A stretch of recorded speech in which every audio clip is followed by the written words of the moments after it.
Xo'p, bo'ldi. Video zapisni ham yoqib qo'ydim. Chatga keyin qo'shiladiganlar uchun muammo bo'lmaydi. Xlaminemanada har 24 soatda 4 ta bo'lakka bo'linib ko'payishini hisobga olgan holda 20 ta xlaminemanada bir kunda nechta yangi avlod hosil qiladi degan savol. Birinchi tip. Va bu muammoli emas u qadar. Bilsak, bitta xlaminemanada 4 ta bo'lak hosil qilar ekan. 20 ta xlaminemanada qancha bo'lak hosil qiladi desak, 80 ta bo'ladi. Buni hamma biladi. Buni o'sha birinchi tipda hech qanday bir muammo bo'lishi mumkin emas. Xo'p, birinchi tipda muammo bormi? Yo'q. Yaxshi. Endi ikkinchi tipga o'tamiz. Ikkinchi tip xlaminemanada har bir kunda 4 ta yoki 8 ta bo'lakka bo'linib ko'payadi. 10 ta suvoti bir kunda ko'payib 48 ta yangi avlod hosil qildi. Nechta hujayra 4 ga bo'linib ko'paygan degan savol. Endi bu yerdan mana ko'rsangiz, sal murakkablashdi bu yerda. Endi bu yerda ikki noma'lumli tenglama masalasiga o'tib ketdi. Xo'p, yozib qo'yaman. 201-tip. Labay. Sarvar degan kishi mikrofon o'chirib qo'ysin, juda shovqin bo'lyapti. Xo'p, hamma mikrofonni o'chirib qo'ysam o'zi, faqat meni ovozim eshitilsa bo'ldi-yu, hozir savollar bormi desam yoqasizlar. Xo'p, hamma mikrofonni o'chirib qo'ysam. Demak, 201-masala. Endi bu yerda nechta suv o'ti bor edi, nechta bo'lib qoldi degan savol paydo bo'ladi. 10 ta suv o'ti bor edi, o'sha 10 ta suv o'ti 48 ta suv o'ti bo'lib qoldi. Bu yerda suv o'tlarining soni nima bo'ldi? Ko'paydi. Endi bizda xlaminemanada 4 ga yoki 8 ga bo'linib ko'payishi mumkin. Agar mana shu 10 ta suv o'timiz 4 ga bo'linib ko'payganda edi, 4 ga bo'linib ko'payganda edi, u 40 ta bo'lib qolishi kerak edi, 40 ta. Agar u 10 tani hammasi 8 ga bo'linib ko'payganda edi, bizda u 80 ta bo'lib qolishi kerak edi. Lekin bizda 80 ta ham bo'lmadi, 40 ta ham bo'lmadi. Nechta bo'ldi? 48 ta bo'ldi. Bundan bilishimiz mumkinki, u bir vaqtning o'zida ham 4 ga, ham 8 ga bo'linib ko'paygan. Bunaqa vaziyatda biz nima ish qilishimiz kerak degan savol paydo bo'ladi. Bunaqa vaziyatda biz aytamiz, x ta, demak, x ta suv o'ti 4 ga bo'linib ko'paygan, 4 ga bo'linib ko'paygan va yangi suv o'tlaridan 4x dona hosil qilgan.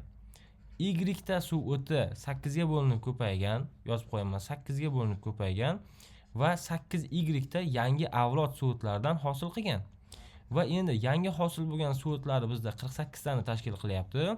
Eski suv o'tlari esa, ya'ni bo'linib ko'paygan suv o'tlar esa 10 tani tashkil qilyapti.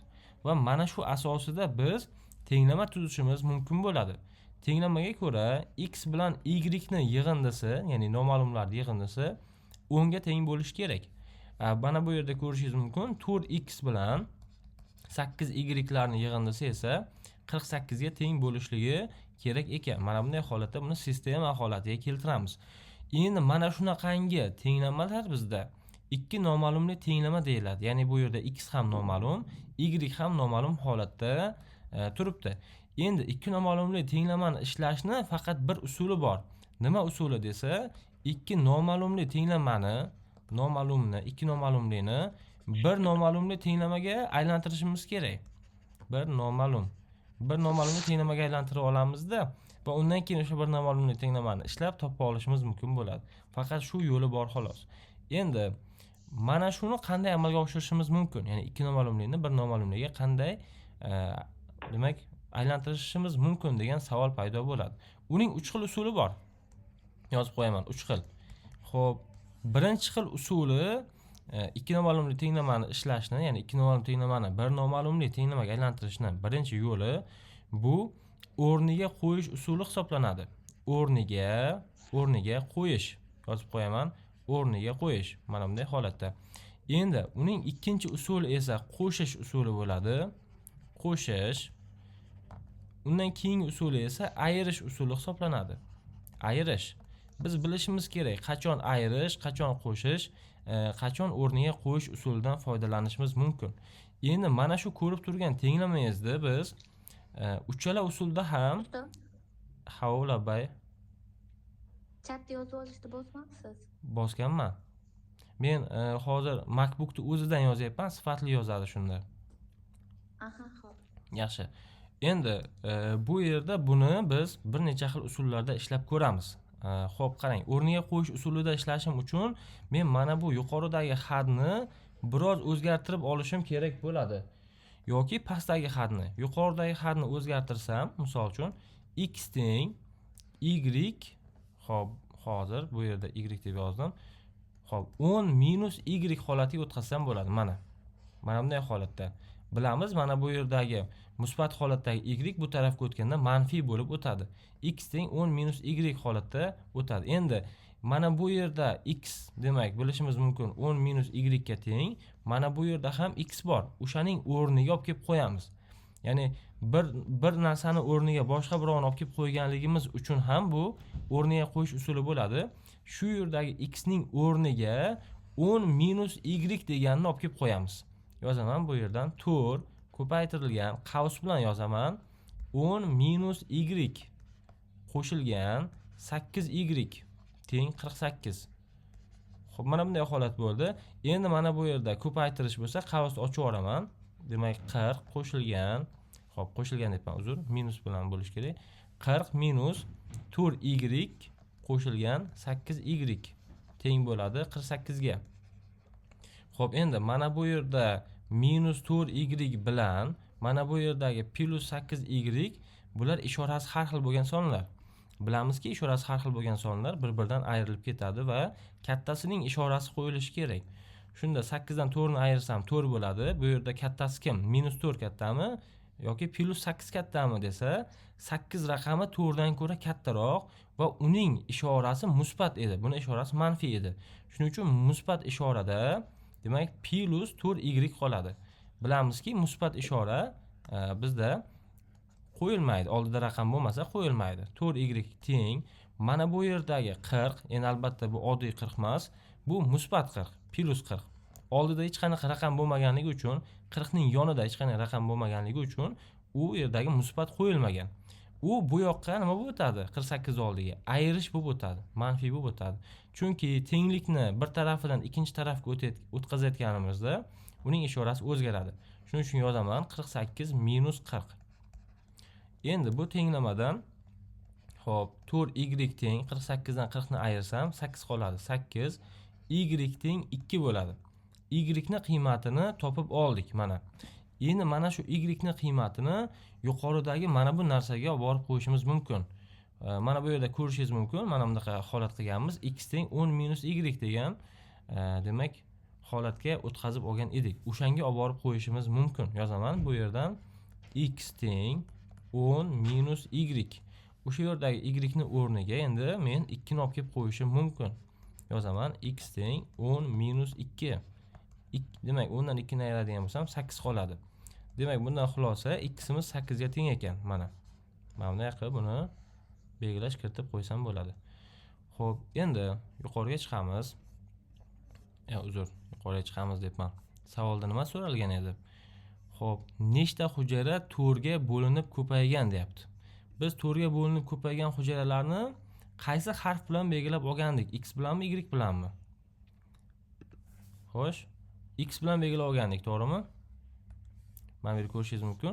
X bilan belgilab olgandik. 4 ga bo'linib ko'paygan. Endi mana shu x imizning qiymati 8 ga teng bo'ldi. Bu degani 10 ta hujayradan 8 tasi demak 4 ga bo'linib ko'paydi degan. Menda 10 ta suvoti bor edi. 10 ta suvotidan 10 ta xlamina manadidan demak ikkita xipchinlik bo'larmidi? Xlamina manadi. O'shandan 8 tasi demak 4 ga bo'linib ko'paygan, ikkitasi esa 8 ga bo'linib ko'paygan. Men mana bu yerdan yozib qo'yaman. Mana bu 8 tasi 4 ga bo'linib ko'paygan, bu ikkitasi esa 8 ga bo'linib ko'paygan. 8 kara 4 32 ni beradi. Demak mana bundan 32 ta yangi hujayra hosil bo'lgan.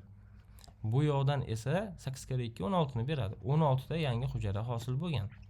Keyin ular qo'shilib 48 ta yangi avlodni bergan umumiy holatda. 48 ta yangi avlod. Eski avlod esa 10 ta edi. Mana bunday holat, bu endi bu xulosa. Xo'p, bu yerda qanaqa savollar bor? Mana shu masala bo'yicha savollar bormi? Yo'q ustoz. Tenglama bo'yicha. Yaxshi. Endi biz bu bo'ldi, Alloh rahmat. aha, bu masalani boshqa usulini ham Shu masalani ustoz aha. Eshitaman? oddiy proporsiya bilan ishlash mumkinmi? Mumkin. Mumkin, muammo emas. Xo'p, bu Shuni ham o'rgatsangiz. xo'p, mayli, mayli. Xo'p. Endi qarang, bundan oldin biz o'rniga qo'yish usulini hal qilib oldik hozir. O'rniga qo'yish usulida ishlash. Endi yana bitta usulni ko'rishimiz kerak. Ikkinchi had orqali o'rniga qo'yishni, keyin ayirish usulini ko'rishimiz kerak. Undan keyin bemalol proporsiyallik holatini ham ko'ramiz. Do'stlar, nima uchun Ulotrix mavzusini biz Renessans biologiya kitobiga qo'shganmiz? Nima uchun desa, tenglamani o'rganish uchun, o'quvchiga tenglamani o'rgatish uchun. Men o'zim tuzib chiqqanman bu yerdagi hamma savollarni. Ataylabdan qo'shilgan bu. O'quvchilarga tenglamani o'rgatish uchun qo'shilgan. Xo'p, boshladik bo'lmasam. Boyagi tenglamaga qaytamiz. X plus y teng 10. Labay nima savol? Ustoz, uni oson usuli yo'qmi? Milliy sertifikatda uni ishlashga ko'p vaqt ketib qoladi-ku. Yo'q, ko'p vaqt ketmaydi. Men tushuntirishim uchun ko'p vaqt ketyapti. Xo'p, Ko'proq matematika bilan ketibdi-da bu. nima ekan? Yo, o'zi shu usul yaxshi. Bu usul Xo'p, bilan qaranglar. boshqacha Men narsa ham topish mumkin. yaxshi do'stlar, qaranglar. Men hozir hamma narsani tushuntirib bo'lay oxirigacha. Undan keyin savollar bormi deganda savol berasizlar va keyin xo'sh, qaysi usul qulay bo'lsa o'sha usulda ishlaysiz. Men hamma usulni ko'rsataman. Qaysi usul qulay bo'lsa o'sha usulda ishlaysiz. Xo'p, demak, yozib qo'yaman 48. Mana shu tenglamamizni yana bir boshqa usulda ham ishlab ko'rmoqchimiz. Nima qilinadi? Mana bu yerdagi hadni salgina o'zgartirib olamiz. Nima deymiz bu yerda? Qisqaradimi bu had o'zi? Qisqaradi. Nechaga qisqartirsak bo'ladi? 4 ga. Bemalol 4 ga bo'lib yuborsak bo'ladi. 4x ni 4 ga bo'lsa, x ning o'zi bo'ladi. Plus 8y ni 4 ga bo'lsak, 2y bo'ladi. Teng 48 ni 4 ga bo'ladigan bo'lsak, 12 bo'ladi. 12. Bu qisqardi. Endi boyagi yonidagi hadni o'zini olib kelib yozishim mumkin. X plus y teng 10. Endi bu yerdan istalgan bitta hadni o'rniga boshqa hadni qo'yishimiz mumkin. Xo'p, xohlasangiz mana buni o'zini o'zgartirib olib qo'yishingiz mumkin.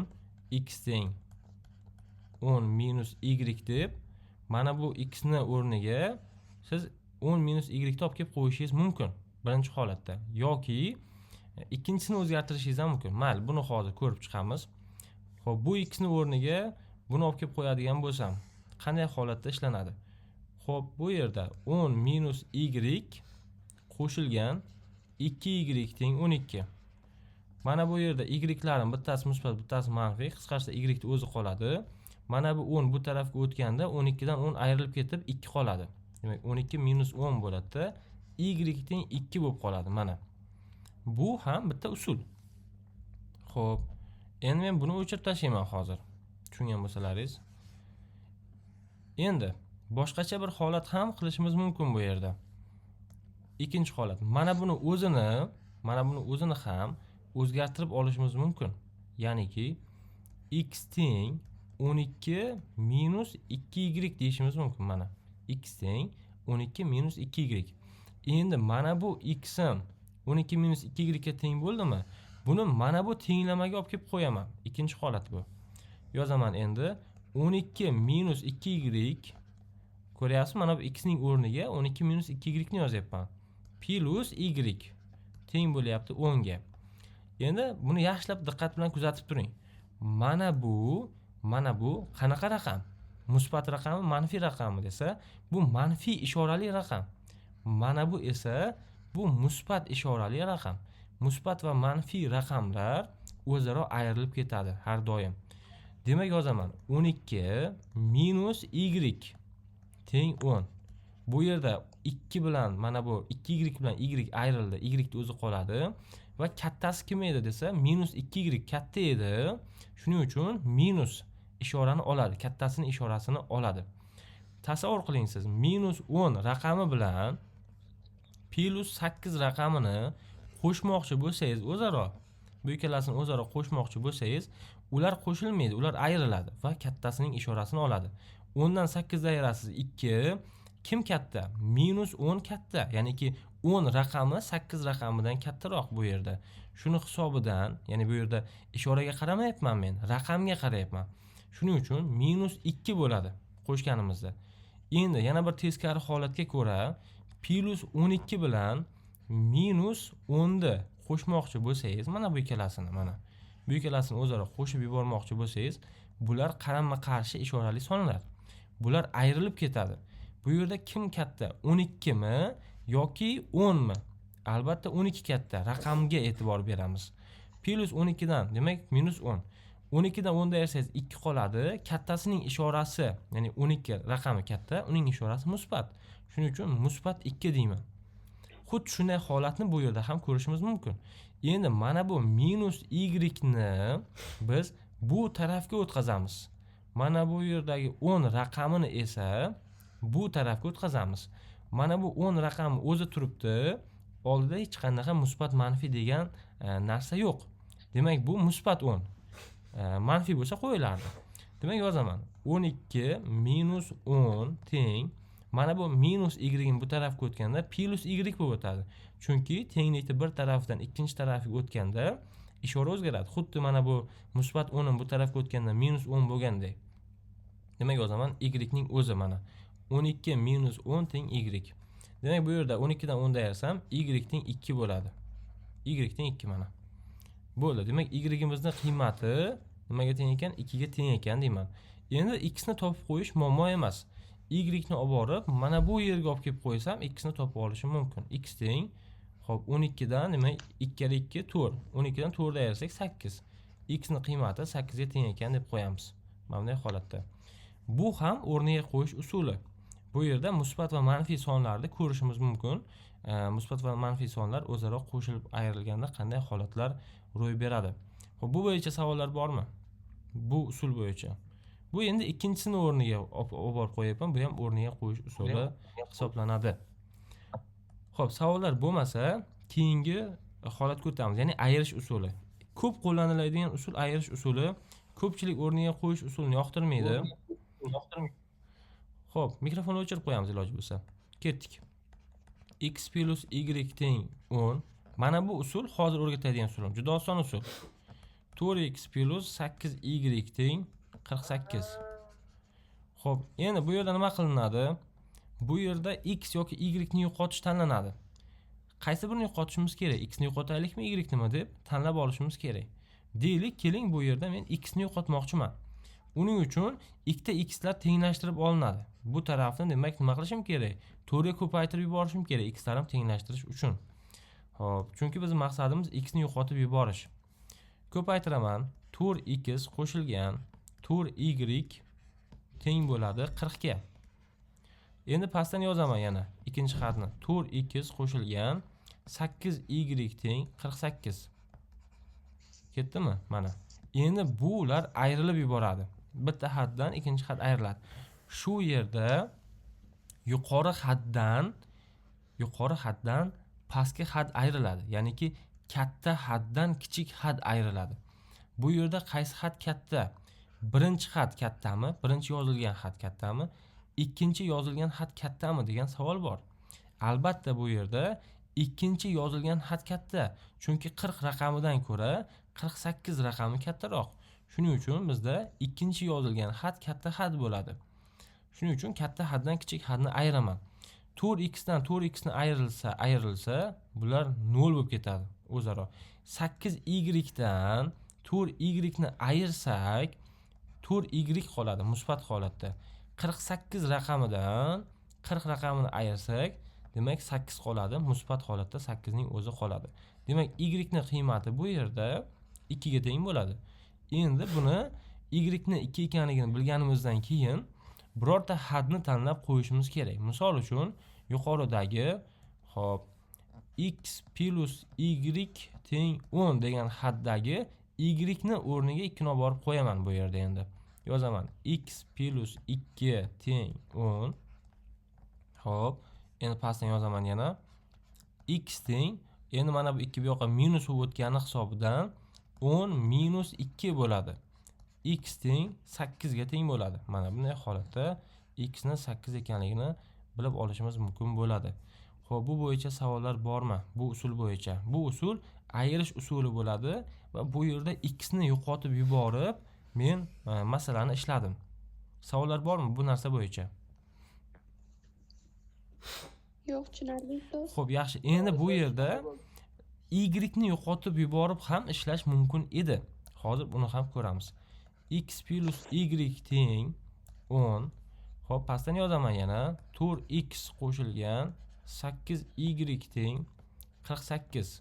Mana shu tenglamani endi x ni emas, balki y ni yo'qotib yuborib ishlaymiz. Y ni bizga kerak emas bo'ldi. Y yo'qotib yuboramanda, y yo'qotib yuborsam x ni o'zi qoladi. X ni topib olaman. Xo'p, birinchi navbatda y ni yo'qotib yuborishim uchun y'lar tenglashishi kerak. Yuqoridagi y bilan mana bu yerda y ni o'zi bu yerda 8y. Bular teng emas. Bularni men tenglashtirib olishim kerak. Demak, men buni hozir y ga ko'paytirib yuboraman. Adashdimmi? 8 ga ko'paytirib yuborishim kerakmi? Bo'ldi, ana 8 ga ko'paytirib yuboraman. 8x plus 8y teng 10 ni 8 ga ko'paytirsam 80. Pastki hadni o'zini yozaman. 4x plus 8y teng 48. Endi mana bu tenglamalar sistemasi bo'ldi. Bu yerda endi yuqori haddan pastki hadni ayiraman. Qaysi had yuqori had? Ya'ni qaysi had katta had? Birinchi hadmi, ikkinchi hadmi kim aytadi? Birinchi xat To'g'ri. 80 raqam yozilgan had u katta had. Chunki 80 raqami 48 raqamidan katta. Demak, men ketdik, ayiramiz. Xo'p, 8y'lar o'zaro ayrilganda 0 bo'ladi. 8x dan 4x ni ayirsam 4x qoladi. 4x. 80 dan 48 ni ayirsam menda necha qoladi? 80 dan 48 ayirsak 32 qoladi. 32. Demak, x nimaga teng desa, 32 endi 4 ga bo'linishi kerak. 32 taqsim 4. Bu yerda endi mana bu yerda ko'paytirish bor edi mana bu yerda. Hozir men yashil bilan ko'rsataman. Manaki 4 raqami bilan x ning o'rtasida ko'paytirish bor edi. Mana bu yerda ko'payayotgan 4 tenglamaning, mana bu 4 tenglamani bu tarafiga, tenglikni bu tarafiga o'tganda uning nimasi holati o'zgardi. Ko'paytirish bo'lib turgan narsa bu yoqqa bo'lish bo'lib o'tdi. Savollar yo'q bu yerda. Endi x'imiz nimaga teng bo'ldi desa, 32 ni 4 ga bo'lsak, x'imiz 8 ga teng bo'ldi mana. X 8 ga teng bo'ldi. Endi bu orqali y ni topishim mumkin. Uning uchun ikkita haddan bittasini tanlashim va o'rniga borib qo'yishim kerak. Endi qarang. Bu yerda misol uchun birinchi haddagi x ning o'rniga olib borib 8 qo'yishingiz mumkin. Ikkinchi haddagi x ning o'rniga olib borib 8 qo'yishingiz mumkin. Sizga savol, qaysi biri qulay siz uchun? Birinchi hadga olib borib qo'yganingiz qulay, to'g'rimi? Ishingiz osonroq bitadi. Shuning uchun olib borib qo'yaman birinchi hadga. Yozaman bu yerdan x qo'shilgan y teng 10. Endi shu yerda x ning o'rniga 8 olib borib qo'yaman. Demak, yozaman bu yerdan 8 qo'shilgan y teng 10. Mana bu yerda 8 bu musbat 8. Faqat oldida raqam bo'lmaganligi uchun, boshqa raqamlar bo'lmaganligi uchun musbat ishorasi nima qilinmagan, yozilmagan. Bu tarafga o'tganda minus o'tadi. Yozaman y teng 10 minus 8. Y ni qiymati teng bo'ladi 2 ga. Mana bunday holat bo'lar ekan. Bo'ldi mana. Y'imiz 2 ga teng bo'ldi, x'imiz 8 ga teng bo'ldi. Mana bu usul, bu ham ayirish usuli, ikkalasi ham ayirish usuli. Faqat bitta usulda x ni yo'qotyapman, ikkinchi usulda y ni yo'qotyapman va buning uchun y'larni tenglashtirib olyapman.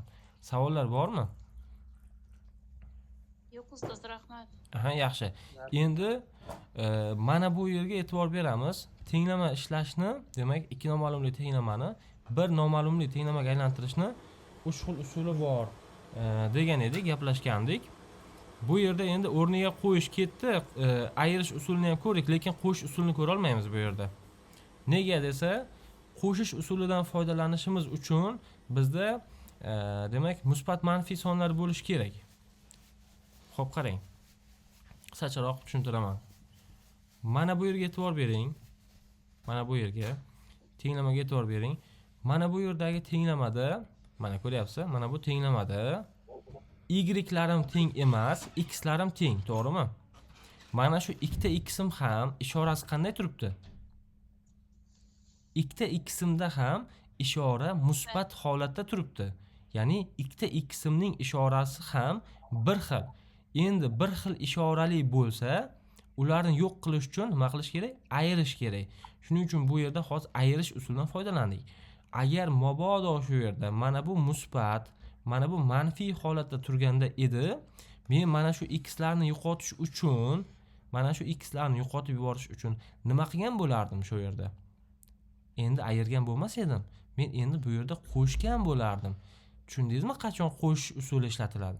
Qachonki mana bunday yo'qotmoqchi bo'lsangiz, lekin ishorasi har xil bo'lib qolsa, bu yerda endi siz ayirish usulidan foydalanmaysiz, qo'shish usulidan foydalanasiz. Tushundingizmi? Bu yerda ham xuddi shunday. Y'larim ikkalasi ham musbat, ayirish usulidan foydalanaman. Yoki ikkalasi ham manfiy bo'lsa, misol uchun ikkalasi ham manfiy bo'lsa ham, baribir ayirish usulidan foydalanaman. Lekin bittasi musbat, bittasi manfiy bo'lsa, qo'shish usulidan foydalanaman. Yo'qotish uchun. Tushunarli-a? Buni hali qachondir ko'ramiz yana. Xo'p, bu ketdi. Bu yerda biz asosiy urg'u berayotgan narsamiz matematika. Endi ana unga qaytamiz. Ya'niki bu masalani tenglamasiz qanday ishlash mumkin degan savolga qaytamiz. Oson, juda oson. Qarang. Bitta hujayra 4 ga bo'linib ko'paysa, 4 ta hujayra bo'lib qoladi. Bitta hujayra 8 ga bo'linib ko'paysa, 8 ta hujayra bo'lib qoladi, to'g'rimi? Mana bunda 4 ga bo'linib ko'payyapti, bunda 8 ga bo'linib ko'payyapti. Endi menda 10 ta hujayra 48 ta hujayra bo'lib qolyapti. Savol: nechtasi 4 ga, nechtasi 8 ga bo'linib ko'paygan? Xo'p, qarang, 4 ni 1 ga bo'ling, necha bo'ladi? 4. 8 ni 1 ga bo'ling, necha bo'ladi? 8. 48 ni 10 ga bo'ling, necha bo'ladi? 4 u 8. To'g'rimi? To'g'ri. Joylashtiraman. 4.8 o'rtaga, ayniqsa kimyogarlar buni yaxshi biladi. 8 yuqoriga, 4 pastga. Ketdik. Bu yerda 0.8, mana bu yerda esa 8 dan endi nima qilasiz? Ayirasiz 4.8 ni. Ayiring. 3.2 mi? 3.2. Mana bu yerda chiqqan 0.8 bilan 3.2 nima narsa desa, bular nisbat. Nisbatni ilk ko'rinishi bu. Endi buni nisbatni yana ham mukammallashtirish uchun ikkalasini ham nima qilamiz hozir? 0.8 ga bo'lib o'ramiz. Ikkalasini ham 0.8 ga bo'lib o'ramiz. Ikkalasini ham 0.8 ga bo'lib o'rsak, endi buni o'chirishim xato aslida. Yozaman bu yerda 0.8 bo'lingan 0.8 kichigiga bo'lib o'raman-da. Bu yerda ham yozaman 3.2 bo'lingan 0.8 kichigiga bo'lib o'ryapman. Shunda 1 ga 4 degan nisbat paydo bo'ladi. Mana bu narsa, bu nisbat. Xo'p, mana. Xullas mana shu narsa nima ekan? Mana bu narsa nisbat ekan. Yozib qo'yaman. Nisbat topib oldik. Buni ma'nosi 8 ga bo'linib ko'payayotgan hujayralar, bitta bo'lgan vaqtda 4 ga bo'linib ko'payayotgan hujayralar 4 ta bo'ladi degani. Ular qo'shilsa nechta bo'ladi? Mana shu yerda. Mana shunday qo'shib yuborsak bularni. Xo'p. Hozir boshqa marker bilan buni nima qilaylik, yozaylik. Mana bu ikkalasini shunday qo'shib yuborsak, 5 ta bo'ladi, mana 5 ta. Endi buni ma'nosi 5 ta hujayra bo'linsa, uning 4 tasi, demak, 4 ga bo'linib ko'payyapti, bittasi esa 8 ga bo'linib ko'payyapti degan ma'noni beradi. 5 ta hujayra bo'linsa mabodoga, demak undan 4 tasi 4 ga bo'linib ko'paygan, tepasiga qo'yib qo'yaman.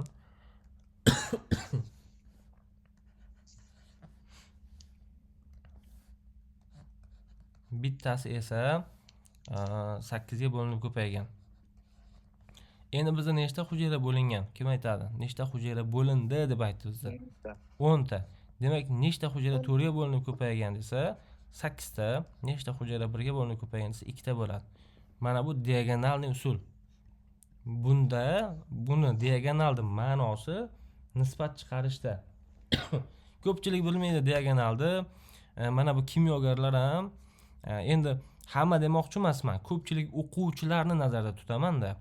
Diagonalni ishlatadi, ma'nosiga tushunmaydi. To'g'risi, diagonalda mana bu yerga nima qo'yayotganini biladi, bu yoqqa nima qo'yayotganini biladi, bu yoqqa ham nima qo'yayotganini biladi. Nimani bilmaydi? Mana bu yoqdan nima chiqayotganini bilmaydi. Bu yoqda nisbat chiqadi do'stlar, har doim, ko'pincha. Ko'pincha emas, har doim nisbat chiqadi bu yerda. Bu yoqda chiqadigan narsa nisbat bo'ladi diagonalda. Balki qachondir hajm, qachondir massa, hozirgi holatimizda nechiga bo'linib ko'payish. Hozirgi holatimizda nechiga bo'linib ko'payishi nisbat chiqdi. Vaziyatga bog'liq bu narsa. Diagonalda har xil maqsadlarda qo'llashimiz mumkin. Mana bu ikkinchi usul bo'ldi mana sizga. Endi keling, mana shu diagonal usul bizga yangilik bo'ldi. Ko'pchilik o'quvchilarimiz demak tenglama usulini bilishardi, diagonal usulini bilishmas edi. To'g'ri menimcha, haqiqatan shunaqa. Keyin diagonal usulni mustahkamlash uchun bitta masalani ishlab ko'ramiz. 2-2 masalaga qarang. 20 ta hujayra 96 ta bo'lib qolibdi. 96 ni 20 ga bo'lsak necha bo'ladi? Xo'sh.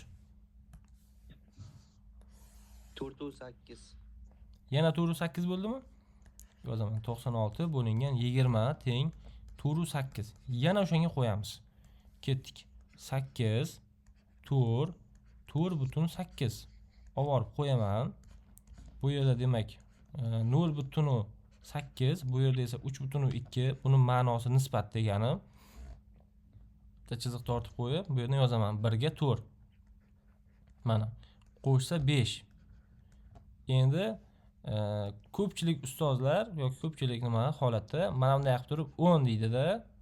Mana bunda qancha deydi? Mana bunda qancha deydi? Endi mana shu 10 qo'ya olmaymiz-da biz lekin. Biz 10 qo'ya olmaymiz, chunki bizda 20 ta hujayra nima qilgan bo'lyapti? Ko'payayotgan bo'lyapti. 20 ta. Shuning uchun men bu yerda endi 16 ta chiqadi. Adashmasam 16 ta chiqadi. Bu yerda esa 4 ta chiqadi. 4 ta. Endi mana bu yerda nima turibdi desa 8 turibdi. 8 raqami. Demak, mana bu yerdagi 4 ta bo'lingan hujayra nechaga bo'linib ko'paygan desa 8 ga bo'lingan. 4 ta hujayra 8 ga bo'lingan.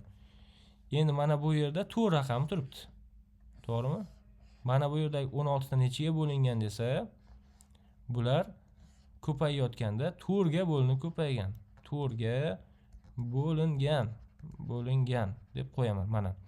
Endi mana bu 4 bilan 16 ni qo'shsak, nechini beradi bizga ikkalasini qo'shsak? Yig'indisi 20 ni beradimi? 20 ni beradi. Mana chunki 20 ta hujayra bo'linyapti. Bu yerda bilishimiz kerak-da. 16 tasi 4 ga bo'linib ko'payapti. 4 tasi 8 ga bo'linib ko'payapti. Zato nechta bo'linib ko'paydi desa 20 ta bo'linib ko'payapti. Savollar bormi bu yerda? Endi buni isbotlab chiqamiz hozir biz. 4 kara 8 32, 16 kara 4 64, 32 bilan 64 ni yig'indisi nimani beradi bizda? 96 ni beradi, nimani beradi boshqa? 96 ta. Bu degani 96 ta suv hosil bo'lgan.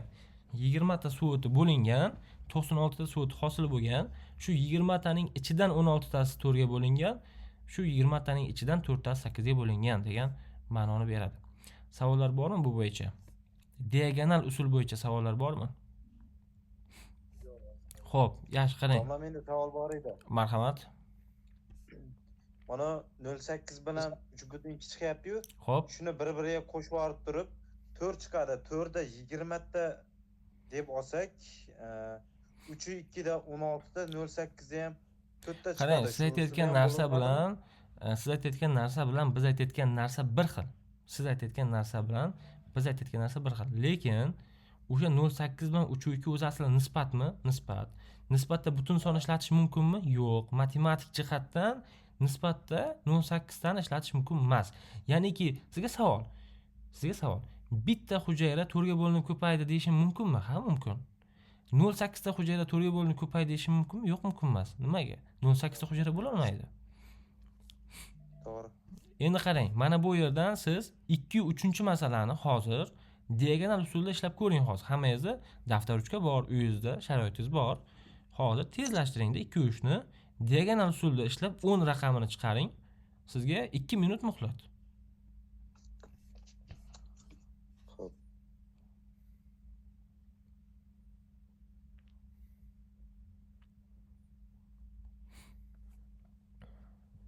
Men ham sekin ishlab turaman, faqat men ishlaganimga qaramang.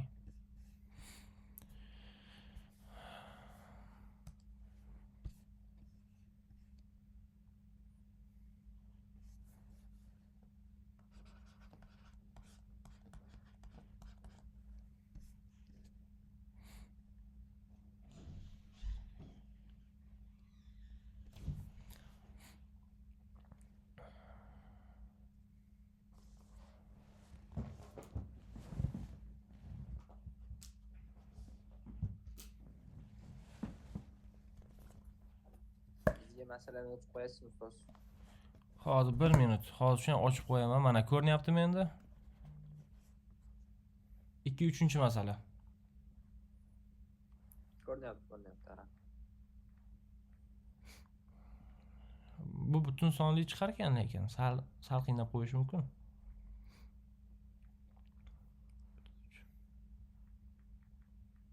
Ustoz, shu masalada kitob orqasida javob xato.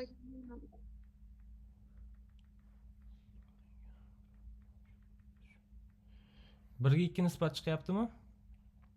Ha, chiqdi. 5 u 3 3 3 bo'lib ketar ekanda, ustoz 5 u 3 qilib olsak, keyin 1 ga 2 nisbat bo'lar ekan. 2 7 ga 1 3 bo'ladi. Yaxshi. Ishlolgan bo'lsangiz bo'ldi bu masalani. Xullas, mana bu yerda hozir bizda 5.33 bo'ladi-da. Ikkiga borib qo'yaman. 8 tur 5.33 qo'ysam, mana bu yerda 1.33 chiqadi. Bu yerda 2.66 chiqadi. Endi buni nisbati 1 ga 2 degan nisbat, endi buni nisbati 1 ga 2. Qo'shilsa 3 bo'ladi bular. Qo'shilganda 3 bo'ladi. Yig'indisi misol uchun. Endi mana shu yerda to'g'ri qo'yiladi. 3 da deyiladi, 15 deyiladi. Bunisida qancha deyiladi? Bunisida qancha deyiladi? Bu yoqda 5 ta chiqadi, bu yoqda 10 ta chiqadi. Bu degani 4 ga bo'linib ko'payganlar 10 ta degani, 8 ga bo'linib ko'payganlari 5 ta degani. Ma'nosi shunaqa. Savollar bormi bu bo'yicha? Bu diagonalning usuli endi. Bu tenglama emas. Endi har qanaqangi bir noma'lumlimi, ikki noma'lumlimi tenglamani yo proporsiya yo diagonalga qo'yish mumkin. Istalgan ikki noma'lumli tenglamani diagonal usulga qo'yish mumkin. Muammosi yo'q. Lekin qaysi biri afzal degan savol bor. Qachon qaysi biri afzal bo'ladi degan savol bor. O'shani unutmang. Qachondir diagonal afzal bo'ladi, qachondir tenglama afzal bo'ladi. Xo'p, endi bu ketdimi? Ikkinchi masalani tahlili ketdi. Uchinchi masalada savollar bormi? Uchinchi tipda muammo bormi to'g'rirog'i? Ustoz 4 ko'ring, kimda chiqmadi. 3 yaxshi. 3 ko'rib beraman hozir. 3 ni ham ko'ramiz. 3 4 ko'raylik ustoz. Xo'p, hozir. Xo'p, demak bu yerda maxsus qaranglar. Boshladim men tahlil qilishni. Maxsus idishda xilomina manada ko'paytirilayotgan edi. 2 kundan so'ng idishdagi suv o'tlari soni dastlabki suv o'tlaridan 7800 taga ko'p ekanligi aniqlandi. 2 kundan so'ng idishdagi suv o'tlari soni dastlabki suv o'tlaridan 7800 taga ko'p ekanligi aniqlandi. Dastlabki suv o'tlari xifchinlar soni nechta bo'lgan? Savol bu. Endi ma'lumot o'rnida 50% qismi 4 ga bo'linib ko'paygan degan bizda nima bor? Ma'lumot bor. Demak, qolgan 50% qismi 8 ga bo'linib ko'paygan bo'lgan. Endi bu yerda ishlaymiz. 3-4-masala bo'lsa, yaxshi yozaman bu yerdan. Xo'p. 3-4-masala. Endi qarang, nechtadir hujayra bilmayman. X ta hujayra 4 ga bo'linib ko'paygan. To'g'rimi? Yozib qo'yaman. 4 ga bo'linib ko'paygan. Lekin 50% 4 ga bo'linib ko'paygan deyapti-ku. Shuning uchun yana X tasini 8 ga bo'linib ko'paygan deyishga haqqim bor. Nimaga? 4 ga bo'linib ko'paymasa 8 ga bo'linib ko'payadi. Bu birinchidan. Ikkinchidan 50% qolgan yarmi yana 50% bo'ladi. Tushunyapsiz? Shuni hisobidan ikkalasini ham x deb olsam bo'ladi. 50 yarim teng bo'lgan bir-biriga. Endi natijada bir kundan so'ng mana bu birinchi kun. Mana bu yuqorida yozayotganim birinchi kun bu. Birinchi kun. Endi bu yerda bu 4x bo'ladi. Bu 8x bo'ladi. Endi bular yana ko'payadi. Endi bu ikkinchi kun bo'ladi. Yozib qo'yaman, ikkinchi kun. Ikkinchi kun. Endi bu yerda bu baribir yana 4 ga bo'linib ko'payadi. Bu baribir yana 8 ga bo'linib ko'payaveradi. Shunda 4 kara 4 16, bu yerda 16x bo'lib ketadi. Xo'p. Oq marka bilan yozaylik. 16x bo'ladi. Mana bu yerda 8 kara 8 64 bo'ladi. 64x. Endi bu ikkalasini qo'shaman. Qo'shadigan bo'lsam necha bo'ladi? 80 bo'ladimi? 80x ta bo'ladi. Mana bu oxirgi so'tlari bu. Dastlab nechta so'ti bor edi desa x ga x 2x edi bu. Demak, mana bu 2x degan holatim bu dastlabki so'tlari yozib qo'yaman. Dastlabki so'ti. Mana. Endi mana bu yerdagi 80x deganim esa bu oxirgi holat. Yozib qo'yaman. Oxirgi so'ti deb qo'yaman. So'ti. Mana. Endi shuni ayirmasi x holatdagi ayirmasi yozaman. 80x dan 2x ni ayirsam 78x bo'ladi. 78x. Endi savol shartida shu 78x da 7800 taga teng ekanligi aytilyapti. To'g'rimi? Mana 7800 taga teng deyapti farqidan. Endi bizda farq deyapti-da. 2 kundan so'ng idishdagi so'tlar soni dastlabki so'tlaridan 7800 taga ko'p deyapti. Ayirma haqida, farq haqida, ayirma haqida deb ketyapti. X ni qiymati 100 ga teng bo'ladimi shunda? X ni qiymati 100 ga teng bo'ladi. Mana ketdi. Endi dastlabki so'tlari xifchinlar soni nechta bo'lgan degan savol berilyapti. Dastlabki so'tlari 2x da bo'lgan ekan. Yozib qo'yaman mana bu yerdan. Dastlabki so'tlari 2x da bo'lgan. X ning o'rniga 100 ishlataman. 2 ko'paytirilgan 100. 200 ta.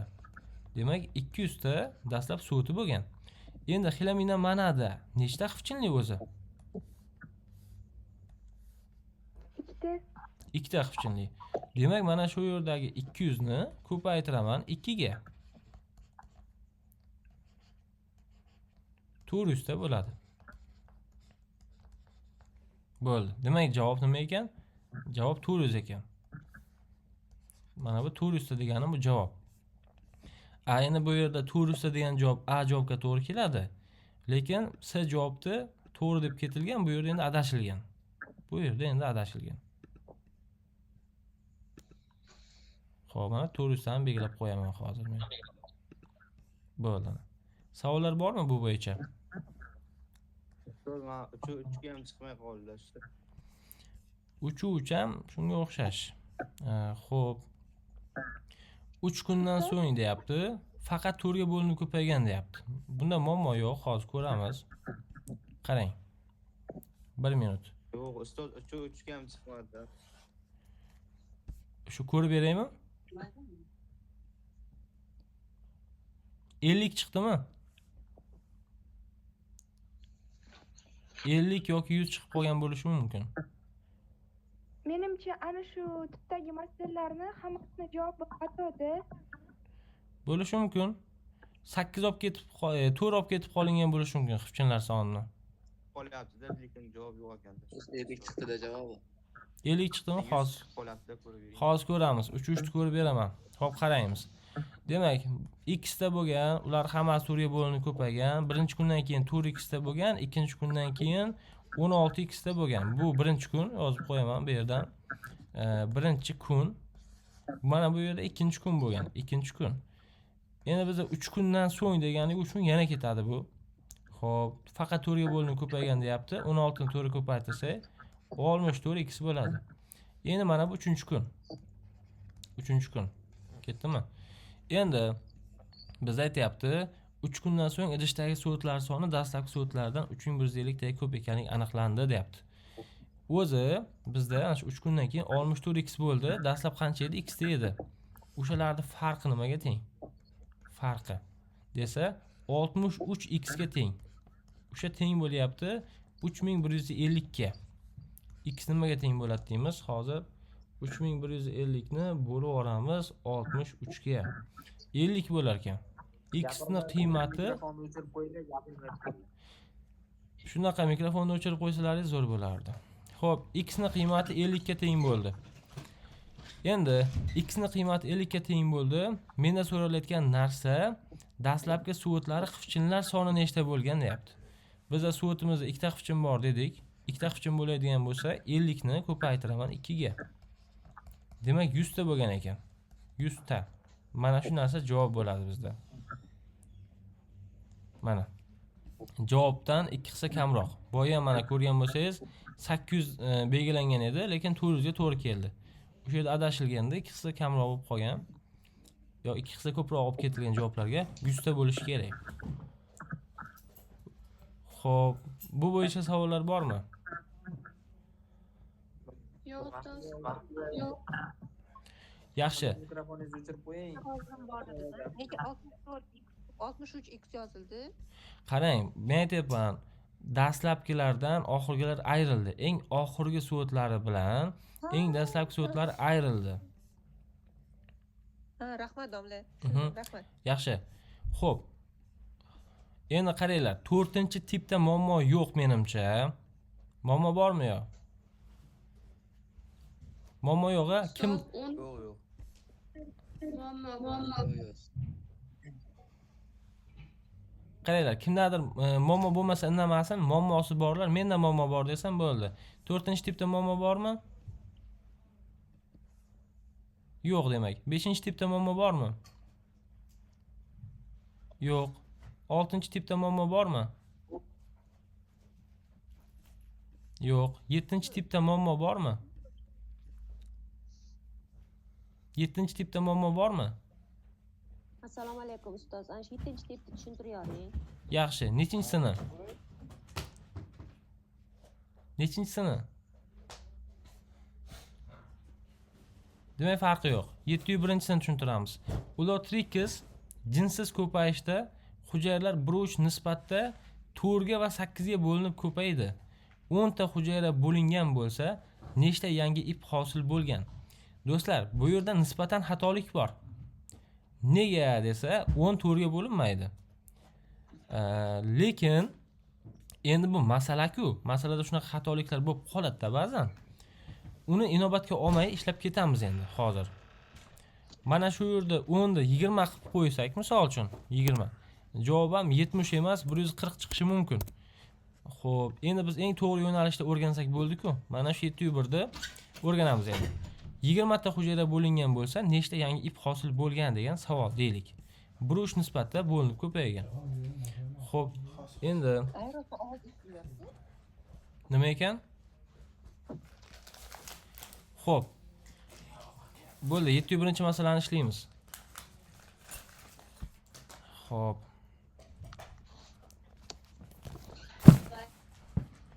Xo'p. 1/3 nisbatda bo'linadi hujayralarimiz bizda. Xo'p, 4 ga va 8 ga bo'linib ko'payadi. Mana buni 4 deb qo'yaman, buni 8 deb qo'yaman. Endi nechta hujayra borligini bilmaymiz-ku. Shu yerda belgilash kiritib olsak bo'ladi. Nisbatga ko'ra belgilab olish bor bizda. 1/3 nisbatni biz x taga 3x ta deb belgilashimiz mumkin. Mana bu belgilash kiritish bo'ladi, mana. Mana bunday qilib to'rtburchaklarni qo'yib qo'yaman. X taga 3x ta belgilash kiritish. Endi bu yerdagi mana bu x tasi 4 ga bo'linib ko'paygan. Bu yerdagi 3x tasi esa 8 ga bo'linib ko'paygan. Mana bunday holatda. Endi bular ko'paygandan keyin yangi avlod hosil qiladi. Nechta yangi avlod hosil qilgan degan savol bor. X tasi 4 ga bo'linsa 4x ta yangi avlod hosil qiladi, to'g'rimi? Yozib qo'yaman, 4x ta ketdi. Endi 3x tasi 8 ga bo'linib ko'paysa nechta yangi avlod hosil qiladi? Uning uchun 3x ni 8 ga ko'paytirib yuborishim kerak. Ko'paytirib yuboramiz. 3 kara 8 nechini beradi bizda?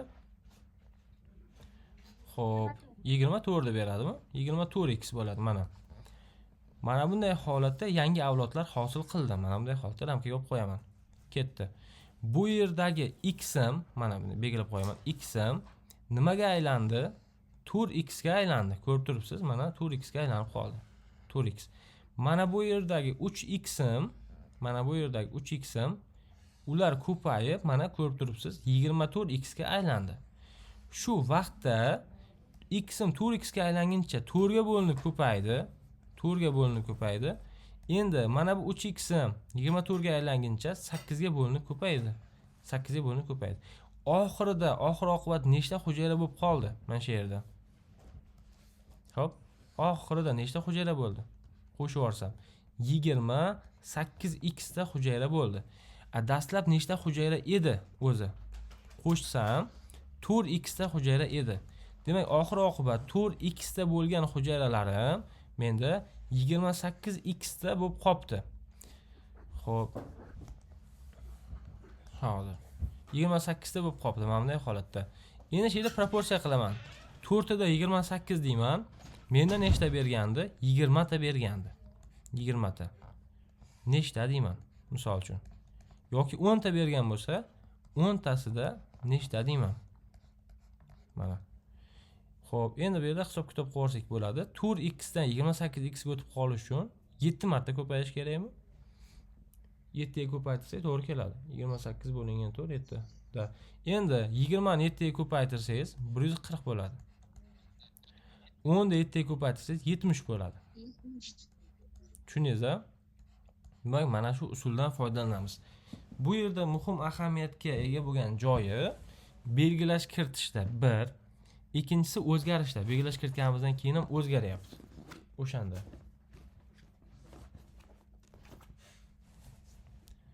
Xo'sh, savollar bormi?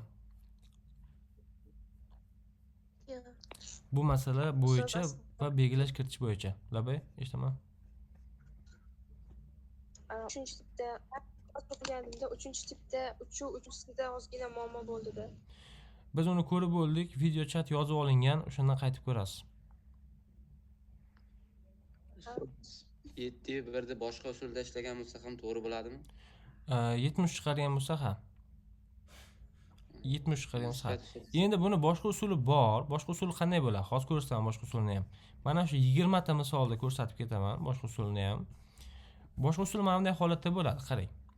1 ga 3 nisbat deyapti. Qo'shsa necha bo'ladi? 4 bo'ladi, to'g'rimi? Ha, 4. Endi o'sha 4 tadan bittasi 4 ga bo'linib ko'paygan, 4 ga. Endi qolgan yana 3 tasi 8 ga bo'linib ko'paygan. Endi shuni tagidan biz 20 ni olib kelib qo'ysak, 20 taning ichidan nechtasi 4 ga bo'linib ko'paygan bilib olish mumkin? 5 ta.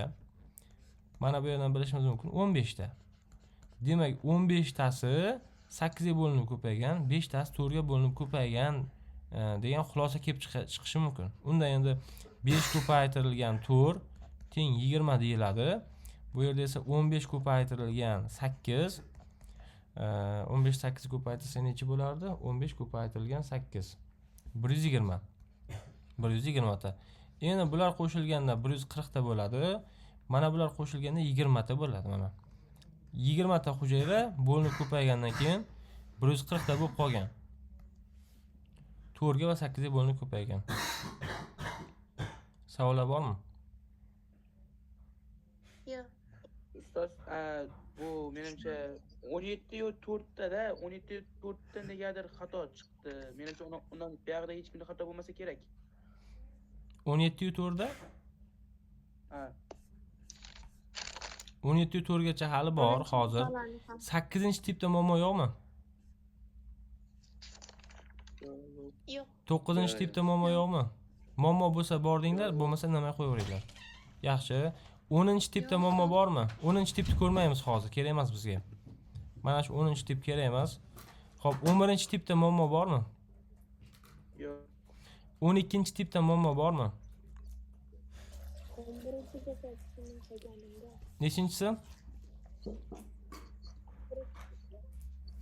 11-tipda muammo bor, to'g'rimi? Ustoz 13-2. 13-2, yaxshi. 13-2 ni ko'ramiz. Xo'p, ulotrixni jinsiy ko'payishda 400 ta izogameta hosil bo'lgan bo'lsa, shu gametani noma'lum qismidan zigota hosil bo'lgan. Zigotani yarmidan 200 ta ulotrix iplari hosil bo'lgan bo'lsa, zigota hosil bo'lishda qatnashgan izogametalar aniqlang. Xo'p, mikrofonlaringizni o'chirib qo'yingizlar. Xo'p, demak, bu masalani ishlaymiz. E'tibor bering, aytyapti. Ulotrixni jinsiy ko'payishda 400 ta izogameta hosil bo'lgan. 400 ta izogameta hosil bo'lishi uchun nechta ulotrix o'zi bo'linishi kerak? Uni nimasi yo'q, uzr. Xo'p, izogameta hosil bo'lgan, shu gametani noma'lum qismidan zigota hosil bo'lgan. Zigotani yarmidan 200 ta ulotrix iplari hosil bo'lgan. Zigota hosil bo'lishda qatnashgan izogametalar foizini aniqlang. Xo'p, yaxshi. Qarang, bizda oxirida 200 ta ulotrix ip hosil bo'lgan deyapti. Bitta zigotadan yozaman. Zigota. Bitta zigotadan nechta ulotrix ip hosil bo'ladi? 4 ta ulotrix ip hosil bo'ladi, to'g'rimi? Ulotrix ipi. Endi mana shu ulotrix iplari soni 200 ta bo'lishi uchun nechta zigota bo'linishi kerak? 50 ta. 50 ta. Demak, 50 ta zigota bizda nima qilgan? Bo'lingan. Endi savolda aytayapti, noma'lum qismidan izogametani noma'lum qismidan zigota hosil bo'ldi. Zigotaning yarmidan deyapti. Demak, mana shu 50 ta degan zigota ham 100% zigota emas bu. Tushunyapsiz? Bu zigotalarning 50%. Xuddi bunga o'xshaydi. Men bozorga bordim, pulimni yarmini ishlatib, misol uchun-da nimadir oldim deganga o'xshaydi yoki 200 ta ulotrix oldim deganga o'xshaydi. Pulimni yarmini ishlatib 200 ta ulotrix oldim deganga o'xshaydi. Qolgan yarmi ham bor-ku, to'g'rimi? Endi bu 50% bo'lsa, demak, o'zi zigotalar soni o'zi nechta bo'lgan desa, 100 ta bo'lganmi? Ha. Tushunyapsiz? Mana shu 50 tasi 50% zigotadan hosil bo'lgan bo'lsa, dastlabda 100 ta bo'lgan.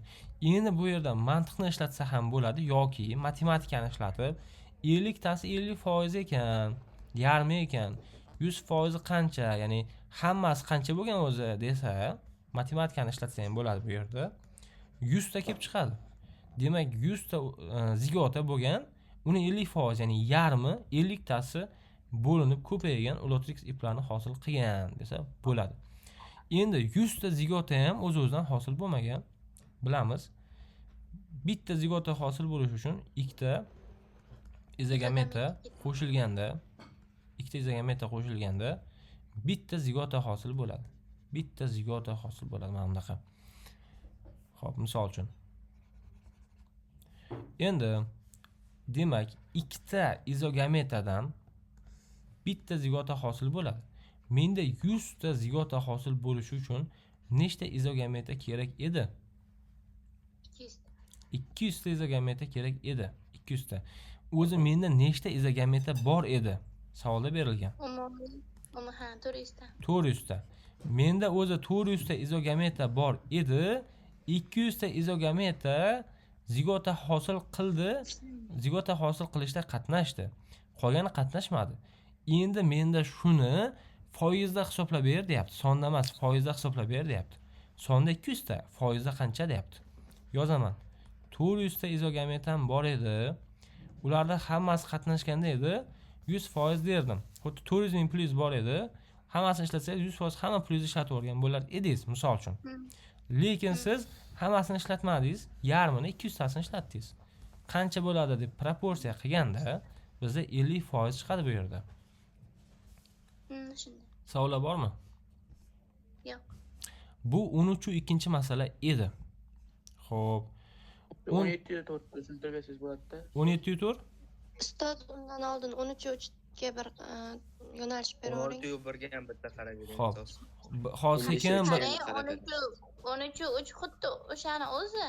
qaranglar, eshitinglar. Qaranglar. 5 deyilgan ekan-ku, mana shu joyini sal noto'g'ri bo'lib ketdi. Men javobini chiqara olmadim. Xo'p, yaxshi qaranglar. O'quvchilar savol berishganda chatda asosan menga javob berishadi, savol berishadi. Meni o'rnimdan javob bermaydi.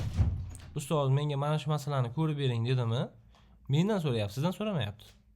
Aralashmang. Birinchisi bu. Ikkinchisi, tartib bilan boramiz. O'zim mana shu 17.4 ga boshqasiga ham boraman, sekin bir boshdan ko'rib boramiz. Misol uchun, mana shunday holatda. Xo'p, qarang. Xo'p, 13.3 deyapsiz. Biz aytyapti, zigotani 5 dan 3 qismidan. Muammosi yo'q, 5 dan 3 qismidan deyapti. Hozir ko'rsataman nima degani, 5 dan 3 qism degani. 5 dan 3 qism degani 3 taqsim 5 degani. Mana bunday holat. Ya'ni 3 taqsim 5. 3 ni 5 ga bo'lsangiz necha bo'ladi? 0.6 bo'ladi, to'g'rimi? Bu degani 60% degani. 60% degani. Ya'niki 3 taqsim 5 degani bu 0.6 qism 60% degani. Foiz ham berish mumkin-ku, misol uchun. Boya misol uchun yarmi degani 50% edi. Endi bu yerda 3 demak 3 taqsim 5 degani 0.6 60% qismidan degani. Mana bu yerda men 50% 50 ta 100% qancha deganimda endi siz o'shanga 50% qo'ymaysiz, 60% qo'yasiz. Bo'ldi. Muammo emas. Ha, tushundim, rahmat. Shuningizda 50% emas, 60% qo'yasiz endi. Chunki mana savolda aytyapti, 3 taqsim 5 qismidan 540 ta ulotrix iplari hosil bo'lgan deyapti-da. O'shani hisobidan. Endi boya yarmidan deyapti, ya'ni 50% dan deyapti. Endi 5 dan 3 qismidan deyapti. Ya'ni 60% dan deyapti. Foizda hisoblasak. Endi sizda boshqa imkoniyat ham bor. Misol uchun qarang, 540 ta ulotrix iplari hosil bo'lyaptimi? 540 ni bo'lib yuboramiz 4 ga. Bu degani 135 ta zigota nima qilgan? 135 ta zigota bo'linib ko'paygan. O'sha 135 ta zigotani 3 qism deb turib, 5 qismida qancha deyishingiz ham mumkin. Bunaqa imkoniyati ham bor. Yoki mana shu 3 va 5 ni o'rniga 60% bilan 100% ni ham ishlatish imkoniyatingiz bor. O'zingiz xohishingiz u endi. Tushuna oldingiz-a? Ketdi. 14-tipda muammo bormi? Kimdadir muammo bo'lsa, menda muammo bor desa, ko'rsatib beraman. 14 14 3 tushuntirib bering, shuni ma'nosini tushunmadim. Yaxshi, qarang. Bu endi oddiy harflar. Harflar o'rnida raqamlar bo'lishi mumkin edi. Jadvaldan foydalanib, zospora nima tengligi, zospora nimaga tengligini qaysi javobda to'g'ri debdi. Zospora endi z nimaga teng deyapti. Izogametalar s, xifchinlar soni x ta deyapti. Qarang. Izogametalarda nechta xifchin bo'ladi? Bitta izogametada nechta xifchin bo'ladi? Ikkita xifchin bo'ladimi? Ikkita xifchin bo'ladi. S ta izogameta bo'lsa, unda 2s holatdagi xifchinlar bo'ladimi? Endi o'sha 2s xifchinlarim x ga tengmi? Mana, menda xifchinlar soni x ta deyapti. Demak, endi zosporalarda 4 ta xifchin bo'ladimi? 4 ta xifchin. Endi zosporalarning soni z bo'lsa, demak undagi xifchinlar 4 z ga teng bo'lishi kerakmi? U ham x ga tengmi? Endi mana shu ikkalasini umumlashtirsam 2s teng bo'lar ekan 4 z ga. Demak s teng bo'lar ekan 2 z ga. Demak z teng bo'lar ekan s taqsim 2 ga. Misol uchun. Bu yerda ham shu narsa mana s taqsim 2, z shunga teng deyapti. Ammo bu yerda mana z teng s taqsim 2 deyapman. Manaki s taqsim 2 z ga teng. Savollar bormi? Tushundim. Xo'p, yaxshi. Savollar bor. Nima savol? Mana shu jadvalni sal qayta tushuntirib bering. Xo'p, 14 qaysi birini? 14-2. 14-2, qarang. Zosporalar soni nechta? Degan, zosporalar sonini. Z dona deyapti-da bizda. Zosporalarning soni z ga teng deyapti. Izogametalarning sonini s ga teng deyapti. Endi zosporalarda nechta xifchin bo'ladi? 4 ta xifchin bo'ladi. Izogametada nechta xifchin bo'ladi? 2 ta xifchin bo'ladi. Endi demak, izogametalarda nechta xifchin bor desa, 2s desam bo'ladimi? Xuddiki 10 ta izogametada 20 ta xifchin bor deganga o'xshaydi-da bu narsa. Shunaqa desam bo'ladimi? 2s desam, xifchinlar sonini. Mana deb. Bo'ladi. Endi mana bu yerda zosporalarda sonini z ta deyapmiz. Agar 10 ta zosporada nechta xivchin bor desam, siz 40 ta derdingiz. Chunki har bittasida 4 ta da. Endi z dona zosporani xivchinlarini 4z deb olsam bo'ladimi? Bo'ladi. 4z desam bo'ladi. Endi mana bu yerda xivchinlar soni x ta deyapti. Zosporada ham x ta deyapti. Mana ko'rishingiz mumkin. Izogametada ham x ta deyapti. Ikkalasida ham x ta deyapti. Ya'ni x bilan x ning qiymati bir-biriga teng-ku. Buni ma'nosi bunaqa deyotganligining sababi 4z bilan 2s bir-biriga teng. Endi bu yerda 2 ga bo'lib yuborsam, ikkita xatni ham 2z teng bo'ladi s ga. Menda savolda z nimaga teng degan. Z teng s taqsim 2 ga teng deymiz. Ya'niki menda savolda zospora nimaga teng deyapti. Ya'niki z nimaga teng deyapti. Z nimaga teng desa s taqsim 2 ga teng. Z teng bo'lar ekan s taqsim 2 ga deyman. Mana bunday holatda. Demak, shunda A javob bo'ladi. Savollar bormi? Yo'q, ustoz. Yaxshi. Savollar bormi? 14-tip bo'yicha. 14-uchni o'zi ishlaysiz endi. 14-uchni. 14-ikini tushuntirib berdimmi? Zosporanikini topamizmi izogamet? Ikkalasi ham to'g'ri keladi. Javoblarni hammasi A bilan bog'liq beryaptimi? Demak, zosporaga bog'liq holatda topasiz. Misol uchun x bo'lishi mumkin 2b ga yoki x teng bo'lishi mumkin. Hozir men marker olib olay. 4 ga. Mana hozir 1 minut. Bo'ldi. Demak, x ham teng bo'lishi mumkin. Mana bu yerda, misol uchun 2b ga teng bo'lishi mumkin, mana. Yoki mana bu yerda 4a ga ham teng bo'lishi mumkin.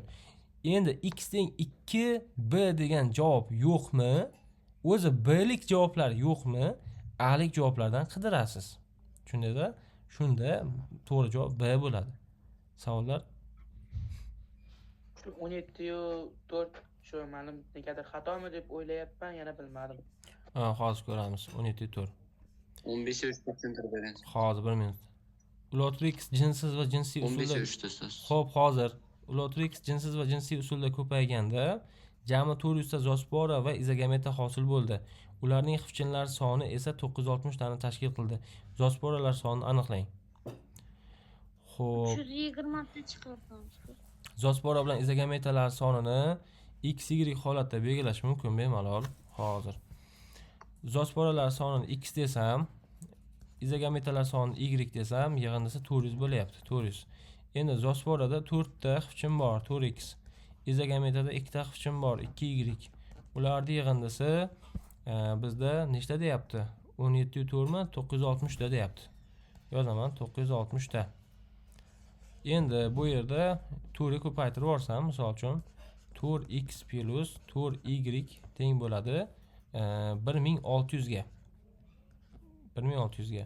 Yozaman 4x xo'p plus 2y teng bo'ladi 960 ga. Ayirib yuboramiz. X lar qisqarib ketadi. 2y teng bo'ladi. 1600 dan 960 ta ayirib yuborishimiz kerak. 1600 minus 960. 640. 640 ni bo'laman 2 ga. 320. Y teng bo'ladi 320 ga. Bo'ldi. Y 320 ga teng ekan. X ni topishim ham muammo emas endi. X, Y yig'indisi 400 bo'lsa, Y o'zi 320 bo'lsa, X ham 80 ga teng bo'lishi kerak. Endi savolda nima so'ragan? Savolda zosporalar sonini aniqlang debdi. Zosporalar soni x bilan belgilagandik 80 ga teng ekan. 80 ta degan javob yo'q. Mana shu yerda 180 bo'lish kerakmi endi shu yerda? 180 emas, 80 bo'lish kerak ekan. Adashib ketilgan bo'lishi mumkin. To'g'ri javob yo'q. Sizda ham agar mabodo shu yerda 80 chiqargan bo'lsangiz, to'g'ri ishlagansiz. 17 4 ga to'g'ri javob 80 bo'lishi kerak ekan. Javob qo'shib qo'yaman mana. 80 chiqdi. Shunday chiqdi. Bo'ldi 80 da. Xo'p, endi qaytamiz yuqoriga. 14-tipni ko'rdik. 15-tipda muammo bormi? Bor 15 Yaxshi. 15 jadvaldan foydalanib zosporalar sonini Yaxshi. Jadvaldan foydalanib zosporalar sonini toping. Izogametalar soni 400 ta. Xo'p, izogametalar soni 400 ta bo'lsa, uni xivchinlari nechta bo'ladi? Og'zaki ishlaymiz hozir biz buni. 400 ta bo'lsa, xifchinlar nechta bo'ladi? 800 ta. Demak, yuqorida ham 800 ta bo'lish kerakmi? Endi 800 ta xifchinga ega bo'lgan zosporalar nechta bo'lish kerak? 800 ni 4 ga bo'lib yuboring. 200 ta bo'lish kerakmi? Bo'ldi, javob A ekan. Tushundingizmi? Zosporada 4 ta xifchin bor-ku, to'g'rimi? Bo'ldi. 4 ga bo'lasiz-da. Keyingisi 16-tipda muammo bormi? 16-tipda muammo bormi? Xo'p, 16-tipda ustoz orqasi daraxt ekanligi menga ajoyib chiqib qoldi. Nechinchisida? Ajoyib chiqib qoldi shu. 16-nechida? Ko'raylik shu 16 ni ham. 16 ni ham. 16 ni o'zim, 16 1mi? 16 da. Xo'p, yaxshi. Zospora 40 ta hujayraning maksimal bo'linishidan hosil bo'lgan deyapti. 40 ni 8 ga ko'paytirsa necha bo'ladi? 40 ko'paytirilgan 8 320 mi? Demak, mana bu yerda zosporalar soni 320 ta bo'lgan. Endi xifchinlar soni 320 ni 4 ga ko'paytirishim kerak uning uchun. Xo'p, 320 ni ko'paytiraman 4 ga. Xo'p, 1280 ta bo'ladi. Yozib qo'yaman. 1280 ta. 1280 ni 2 ga ko'paytiraman. 2560 ta. 2560 ta. Endi o'sha 2560 ta xifchinga ega bo'lishi uchun nechta izogameta bo'lishi kerak desa, bitta izogametadan nechta xifchin bo'ladi o'zi? 2 tami? 2560 2 ga bo'lib olishim kerak. Ya'ni mana bu B deyaptimi? Mana bu 2B da, xuddiki. Demak, mana bu yerda 1280 bo'lishi kerak. 1280 ta. Demak, to'g'ri javob B javob bo'lishi kerak ekan. D javobni belgilab qo'yishibdi, lekin bu xato bu yerda. To'g'ri javob B javob bo'lishi kerak.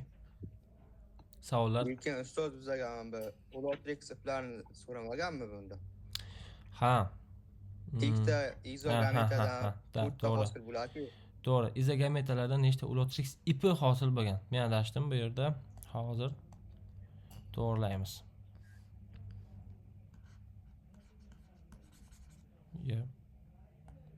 Xo'p, 1 minut. O'chmayapti-yu. Bo'pti, mayli.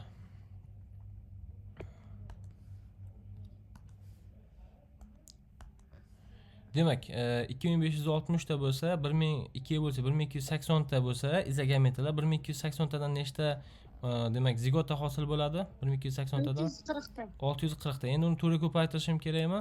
Chunki bitta zigota 4 ga bo'linib 4 ta ulotrix ip hosil qiladi-yu. 640 2560. yana 2560 bo'lar ekan. Demak, iplar desa 2560 ta bo'lar ekan. Demak, D javob to'g'ri bo'lar ekan bizda baribir. Agar iplar desa, iplar so'ragan u 2560 ta. Agar izogametalar o'zini soni desa 1280 ta. Zigotalar nechta desa 640 ta.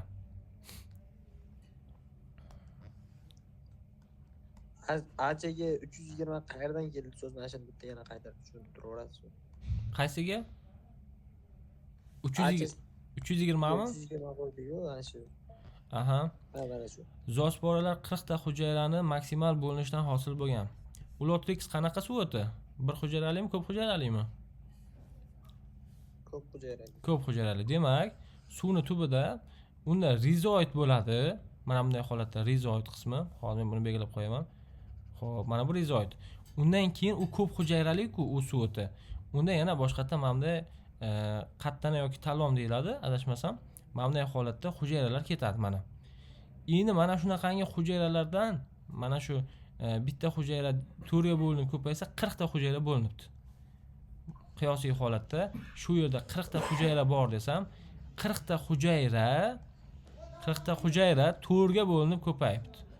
Xo'p, 1 minut do'stlar hozir. 1 minut.